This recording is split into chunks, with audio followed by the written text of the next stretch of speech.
রাত ১০টায় মেনকা ঘরে এলো। এ বাড়িতে সকাল সকাল খাওয়া দাওয়ার হাঙ্গামা চুকে যায়। ছোট ঘর, চওড়ার চেয়ে লম্বায় ২ হাতের বেশি হবে না। মেনকার বিয়েতে মেনকার স্বামী গোপালকে দেওয়া খাটখানায় ঘরের অর্ধেক জুড়ে আছে। খাটের সঙ্গে কোনাচে ভাবে পাশ কাটিয়ে কৌশলে পাতা আছে গোপালের ক্যাম্প চেয়ার। চারদিকে চেয়ারটি পাশ কাটিয়ে চলাফেরা সম্ভব। সামনে ছোট্ট একটা টুলে পা উঠিয়ে এই চেয়ারে চিত হয়ে গোপাল আরাম করে বিড়ি মেশাল দিয়ে সিগারেট খায় আর বই পড়ে। পপুলার বই, উঁচু দরের বই যারা লেখেন তাদের পর্যন্ত। যে বই পড়ে সময় কাটিয়ে মনকে বিশ্রাম দিতে হয়। ঘরের এক কোণে ট্রাঙ্ক ও সুটকেস, স্টিল, চামড়া আর টিনের। ট্রাঙ্কটি ম্যানকার বিয়ের সময় পাওয়া। রং এখনো উজ্জ্বল, তবে কিসে ঘা লেগে যেন একটা কোণ থেবড়ে গেছে। দেয়ালে কয়েকটা বাজে ছবি আর ম্যানকা ও গোপালের বড় একটা ফটো টাঙানো আছে। শাড়ি, শাড়ি পরার ঢং, গয়নার আধিক্য আর চুল বাঁধার কায়দা ছাড়া ফটোর ম্যানকার সঙ্গে যে ম্যানকা ঘরে এলো তার বিশেষ কোনো তফাৎ চোখে পড়ে না।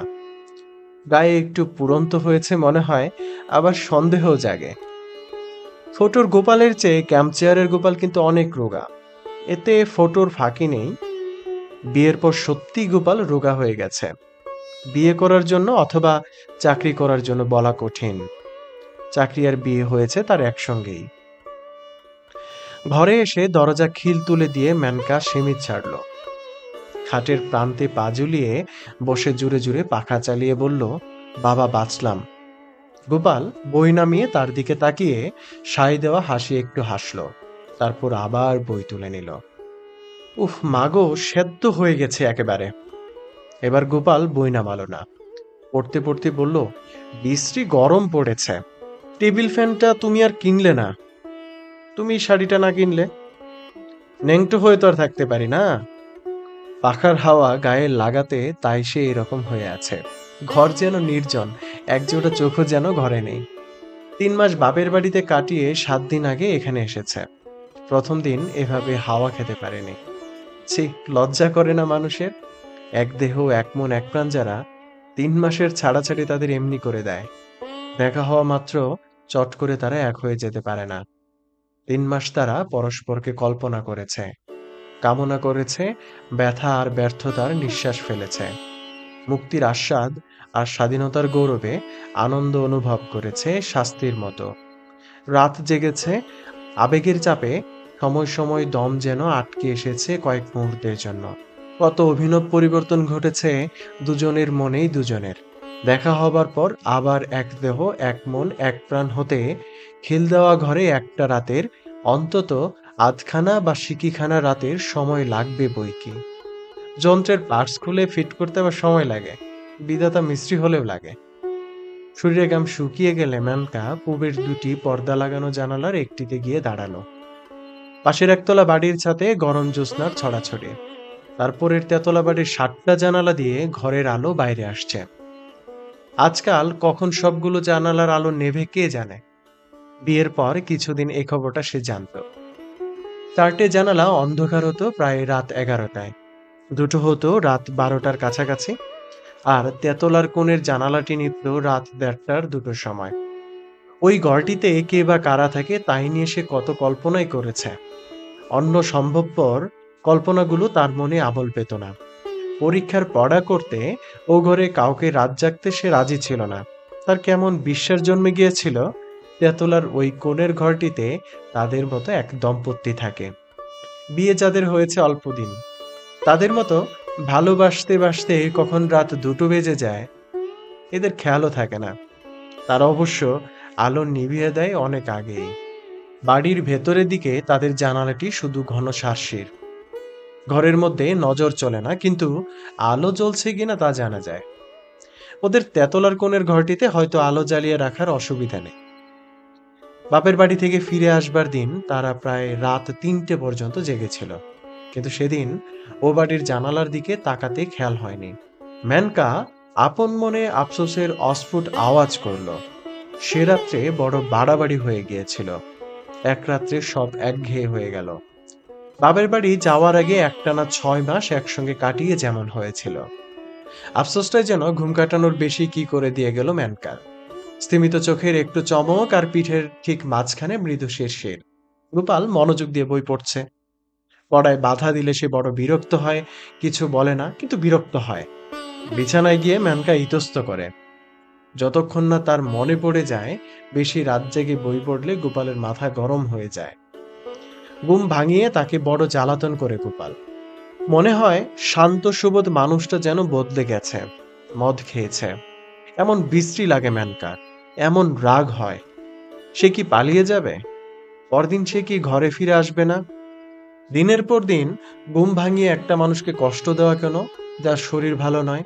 অথচ সে যদি কোনোদিন দরকারি কথা বলতে মাঝরাতে গোপালের ঘুম ভাঙায়, যেদিন কোনো অজানা কারণে তার নিজের ঘুম আসে না, অথবা হঠাৎ ঘুম ভেঙে মনটা অদ্ভুত রকম খারাপ লাগে আর সমস্ত শরীরটা অস্থির অস্থির করায় ছটফট করতে ইচ্ছা হয়, গোপাল শুধু বলে, কাল শুনবো, সকালে শুনবো। তবু যদি সে নিজেকে তার বুকে খুঁজে দেবার চেষ্টা করতে করতে করুণ সুরে বলে, ওগো শুনছো, বুকটা কেমন জ্বালা করছে, একটু সোডা খাও, বলে সে পাশ ফিরে বালিশটা আঁকড়ে ঘুমাতে থাকে। তখন মেনকার বুকটা সত্যিই জ্বালা করে। মাসে 6 মাসে হয়তো একটা রাতে এরকম মেনকার ঘুম আসে না, অথবা এভাবে ঘুম ভেঙে যায়। হলুই বা তা অম্পলের জন্য কথা কইবার একটা লোক সে পাবে না। পাওনা আদরের একটু তার জুটবে না এই ভয়ানক দরকারের সময়। ইতস্ত করার কয়েক মিনিটে আবার ঘুমটা ফিরে এসেছিল। হাই তুলে মেনকা বলল, শোবে না? এত গরম পড়েছে, চোখ তো আর ছটফট করবে কাল। গোপাল বলল, চ্যাপ্টারটা শেষ করে শুব, 5 মিনিট। মেনকা শুয়ে চোখ বসল। ঘুমে শরীর অবশ হয়ে আসবার আরাম অনুভবের ক্ষমতাটুকু প্রায় ফুরিয়ে এসেছে। বই ফেলে টুল ঠেলে চেয়ার সরিয়ে গোপালের উঠবার শব্দে একটু সচেতন হয়ে উঠল। ভয়ে ভয়ে চোখ মেলে একবার গোপালের মুখের দিকে চেয়ে নিশ্চিন্ত হয়ে আবার চোখ বসল। গোপালের মাথা গরম হয়নি, ঘুম পেয়েছে। এক নজরে তাকালেই মেনকা ওইসব বুঝতে পারে। গোপালের চোখ মুখের সব চিহ্ন আর সংকেত তার মনের মুখস্থ হয়ে গেছে। আলো নিভিয়ে মেনকার পা মারিয়ে গোপাল নিজের জায়গায় শুয়ে পড়ল। মেনকা জড়ানো গলায় শুধল, কাল ছুটি না? গোপাল জবাব দিল, হুম। দুজনে মিনিট 10 ঘুমিয়েছে। এমন সময় ট্যাক্সি করে বাড়িতে এলো অতিথি। একেবারে পর নয়, সস্ত্রীক গোপালের ভাইরাবাইয়ের ভাই রসিক। গত অগ্রহায়ণে রসিক বিয়ে করেছে। বউকে বাপের বাড়িতে রেখে আসবার জন্য আজ 12টার গাড়িতে তারা রওনা হয়েছিল। 6:30টায় কলকাতা পৌঁছে আবার রাত 9টায় গাড়ি ধরবে। অ্যাক্সিডেন্টের জন্য গাড়িটা বন্ধ থাকায় তাদের গাড়ি কলকাতায় এসেছে 10টার সময়। এত রাত্রে কোথায় যায়, তাই এখানে চলে এসেছে। নইলে এত রাত্রে কোনো খবর না দিয়ে মনে করে যে এসেছো, এই আমাদের ভাগ্যি। স্টোভ ধরিয়ে মেনকা লুচি ভাজতে বসলো। গোপালের ভাই সাইকেল নিয়ে বার হলো খাবারের দোকানের উদ্দেশ্যে। অন্তত 4 রকমের ছানার খাবার আর রাবড়ি আনবে। মোড়ের পাঞ্জাবি হোটেল থেকে আনবে মাংস। ঘরে ডিম আছে, মেনকা মামলেট বানাবে। বাড়িতে কুটুম এসেছে, নতুন বউকে সঙ্গে নিয়ে এসেছে। খাওয়া দাওয়ার ব্যবস্থায় একটু সমারোহ করা গেল না, ছিছি। তবে কাল বিকেলে ওদের গাড়ি, দুপুরে ভালো আয়োজন করা যাবে। মাসের শেষে টাকা ফুরিয়ে এসেছে বটে, কিন্তু কুটুম বাড়িতে এলে টাকার কথা ভাবলে চলবে কেন? পিসিমাকে মেনকা ফিসফিস করে জিজ্ঞেস করলো, একখানা ভালো কাপড় তো বউকে দিতে হবে না পিসিমা? দেয়া তো উচিত। বাড়িতে হঠাৎ অতিথি আসার উত্তেজনা ছাপিয়ে গোপালের জন্য এবার মেনকার মমতা জাগে। আবার এ মাসে বেচারাকে টাকা ধার করতে হবে। একটা মানুষ খেটে খেটে মরে গেল, ভাই বোন মাসি পিসি সবাই লুটে পুটে তার রোজগার খাচ্ছে, তার উপর আবার কুটুমের এসে অতিথি হওয়া চাই। একটা টেবিল ফ্যান কেনার সাধ্য পর্যন্ত বেচারার মেটে না। সেই বা কেমন মানুষ, ঘেমে চেমে অফিস থেকে ফিরলে 10 মিনিট একটু হাওয়া পর্যন্ত করে না তাকে। আজ রাত্রে পাখার বাতাস দিয়ে ওকে ঘুম পাড়িয়ে তবে সে ঘুমোবে। এক হাতে হাওয়া করবে, অন্য হাতে মাথার চুলে। রসিক খেতে বসলো ঘেরা বারান্দায়। রসিকের বউকে বসানো হলো ঘরে। রসিকের কাছে বসলেন পিসিমা। তার বউয়ের ডানে বায়ে ঘেঁষে বসলো মেনকার 2 ননদ। পরিবেশন করতে করতে মেনকা লক্ষ্য করলো, এদিক ওদিক নড়ে চড়ে বেড়াতে বেড়াতে গোপাল রসিকের বউকে দেখছে, আগ্রহের সঙ্গে দেখছে। প্রথমে রসিকের বউকে দেখে গোপাল যেন একটু আশ্চর্য হয়ে গিয়েছিল। আলাপ করতে গিয়ে লজ্জায় তাকে কাবু হয়ে পড়তে দেখে যেন একটু আহত হয়েছিল। সহজ একটা ঠাট্টায় তাকে ফিক করে হাসিয়ে কথা বলাতে পারায় খুশির যেন তার সীমা ছিল না। লুচি ভাজতে ভাজতে এসব মেনকা লক্ষ্য করছে। এখন দুজনের খাওয়া তদারকের ছুতোয় ক্রমাগত বারান্দা থেকে ঘরে গিয়ে চোখ বুলাচ্ছে রসিকের বউয়ের সর্বাঙ্গে। অন্য কারো চোখে পড়বার মতো কিছু নয়, অন্য কারো সাধ্য নেই গোপালের চলাফেরার হাসি মুখে মানানসই কথা বলার মধ্যে অতিরিক্ত কিছু আবিষ্কার করে। মেনকার মতো চোখ তো ওদের কারণ নেই, কিন্তু গোপাল এরকম করছে কেন? রসিকের বউ সুন্দরী বলে? মেয়েটার রূপ আছে, একটু কড়া ধাঁচের রূপ, যে রূপ কাপড় জামায় বিশেষ চাপা পড়ে না, বরং আরো উগ্র, আরো অশ্লীল হয়ে দাঁড়ায়। রাস্তার লোক হা করে তাকিয়ে থাকে, বাড়ির মানুষ সশঙ্ক অবস্থায় দিন কাটায়, আর রূপের অহংকারে রূপসীটির মাটিতে পা পড়ে না। গোপাল শান্ত মিষ্টি রূপ ভালোবাসে, মেনকার মতো রূপ। রসিকের বউকে দেখে তার তো বিচলিত হবার কথা নয়। ঘরে গিয়ে একটু খোঁচা দিতে হবে, বুঝতে হবে ব্যাপারখানা কি। অতিথিদের খাওয়া শেষ হতেই তাদের শোয়ার সমস্যা নিয়ে পিসিমা, মেনকা এবং গোপালের পরামর্শ হলো। পিসি বললেন, গোপাল আর কানাই এক বিছানায় শোবে, ওর বউকে অনুবিনুদের ঘরে দেয়া যাক, একটা রাতই তো। গোপাল বলল, না না, তা কি হয়, নতুন বিয়ে করেছে, ওদের একটা ঘর দেওয়া উচিত, ওরা আমার ঘরে থাকবে। পিসিমা ডোক গিলে বললেন, তবে তাই কর। তারপর রাত একটায় বাড়ির সব আলো নিভল। গোপাল শুলো ভোপালের ছোট চৌকির ছোট বিছানায়, মেনকা শুলো অনুবিনু দুই ননদের মাঝখানে। রাত্রিবেলা একান্ত দুর্লভ্য ওদিকে ঘটনাচক্রে কাছে পেয়ে অনুবিনুর আহ্লাদের সীমা নেই। না ঘুমিয়ে সারা রাত গল্প করবে ঘোষণা করে মিনিট দশেক ফোয়ারার মতো, তারপর আরো 10 মিনিট ঝিমিয়ে কথা বলে, আর আধ ঘন্টার মধ্যে দুজনে ঘুমিয়ে পড়ল। মেনকা জেগে রইল। গোপালকে তার কত কথা বলার ছিল, কিছুই বলা হলো না। আজকের রাতটা কাটবে, এই দীর্ঘ অফুরন্ত রাত, তারপর সারাটা দিন যাবে, কিছুতেই কাটতে চায় না এমন একটা দিন। রাত 10টায় সে গোপালের সঙ্গে কথা বলার সুযোগ পাবে, ততক্ষণে বাসি হয়ে যাবে সব কথা, বলার কোনো মানে থাকবে না। তাছাড়া পিসিমা কাল ওদের এখানে থেকে যেতে বলেছেন। কাল দিনটা বড় খারাপ, যাত্রা শুভ নয়। রসিকেরা হয়তো কালও এখানে থেকে যাবে, রাত্রে দখল করবে তার ঘর। তাহলে এই পরশু রাত্রের আগে গোপালকে সে আর কাছে পাচ্ছে না। কি হতচ্ছাড়া একটা বাড়ি গোপাল নিয়েছে, একটা বাড়তি ঘরও নেই। বাড়তি ঘর থাকবেই বা কি করে? ভাই বোন মাসি পিসিতে বাড়ি গিজ গিজ করছে, গোপালের দোষ নেই। এই বাড়ির জন্যই মাসে 35 টাকা ভাড়া গুনছে। সকলের সুখের জন্য খেটে খেটে সারা হয়ে গেল মানুষটা। একটু রোগাও যেন হয়ে গেছে আজকাল। নিশ্চয়ই রোগা হয়ে গেছে। পরশু যখন তাকে জড়িয়ে ধরেছিল, কই আগের মতো জোরে তো ধরেনি। কাছে থাকলে আজকেই পরখ করে দেখা যেত কতখানি দুর্বল হয়ে পড়েছে। কাল সকালে চেয়ে দেখতে হবে গোপালের চেহারা কেমন আছে। কাল থেকে একটু বেশি মাছ দুধ খাওয়াতে হবে তাকে। এখন গিয়ে যদি একটু দেখে আসে।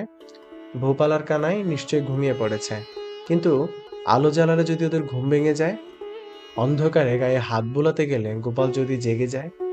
আজ রাত্রে কিছু হবে না, আজ সে ফাঁদে পড়েছে। হার্ট ফেল করে এখন যদি সে মরেও যায়, গোপালের একটু আদরও সে পাবে না। কোনো উপায় নেই, কোনো ব্যবস্থা করা যায় না। একটা বাড়তি ঘর যদি বাড়িতে থাকতো। রাত্রির নিস্তব্ধতা মেনকার কানে ঝমঝম করে শব্দ তুলে। ছুতা আর কৈফিয়তের আশ্রয় ছেড়ে যুক্তি আর অসঙ্গতির স্তর অতিক্রম করে চিন্তা তার সোজাসুজি স্পষ্টভাবে গোপালকে চেয়ে বসে। পুরনো অভ্যস্ত মিলনের পুনরাবৃত্তি। তারপর মেনকা মরে যেতেও রাজি আছে। শুনছ? একসঙ্গে শীত আর গ্রীষ্ম অনুভব করে মেনকা শিউরে উঠল। জানালার শিকে মুখ টেকিয়ে গোপাল গলা আর একটু চড়িয়ে বলল, ঘুমিয়েছ নাকি? আমায় একটা অ্যাসপিরিন দিয়ে যাও। মেনকা সাড়া দেবার আগেই ঘরের এক প্রান্ত থেকে পিসিমা বললেন, কে রে গোপাল, শরীর খারাপ লাগছে নাকি? না, গরমে মাথা ধরেছে, অ্যাসপিরিন খাবো। তুমি উঠো না। উঠো না কিন্তু পিসিমা, তোমার উঠে কাজ নেই। মেনকা দরজা খুলে বেরিয়ে এলো। অ্যাসপিরিন যে ঘরে রয়েছে। তবে অ্যাসপিরিন থাক, ছাদে গিয়ে একটু শুই। গোপালদের ঘরটা বড় গরম, খোলা ছাদে শোবে, অসুখ করে যদি। কিছু হবে না, একটা পাটি বিছিয়ে দাও। ঘর থেকে মেনকা পাটি আর বালিশ নিয়ে এলো। একটা বালিশ।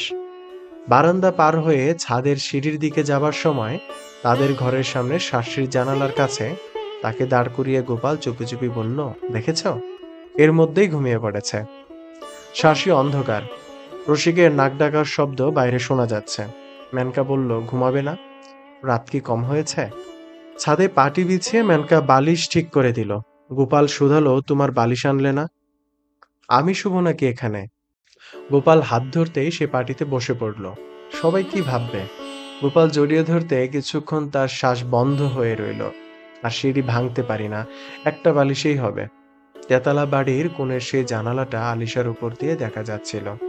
এখনো সেই ঘরে আলো জ্বলছে।